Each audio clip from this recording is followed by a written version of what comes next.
এই ইফতারি পাওয়া খুশি হয়েছেন? হ্যাঁ, দোয়া করবেন যেন আরো আসতে পারি আপনাদের কাছে। আসসালামু আলাইকুম, ভালো আছেন?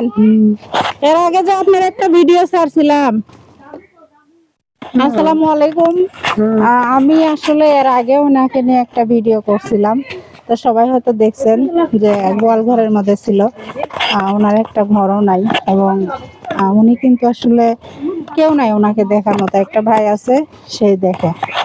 তো সামনে রমজান, সেই উপলক্ষে আমার কিছু প্রবাসী ভাইয়েরা হচ্ছে ইফতারের জন্য এই মানুষদেরকে, যারা অসহায় মানুষ আছে, তাদেরকে একটু ইফতারের ব্যবস্থা করে দিছে। তো আমি আসলে সেটাই দিতে আছি। রোজা থাকেন? রোজা থাকেন? তাহলে ইফতারি করবেন ওই খাবার দিয়ে, বুঝছেন? এটা আমার প্রবাসী ভাই দিছে, এই ইফতারের ব্যবস্থা করে দিছে। তো ভাইয়ের জন্য দোয়া করবেন,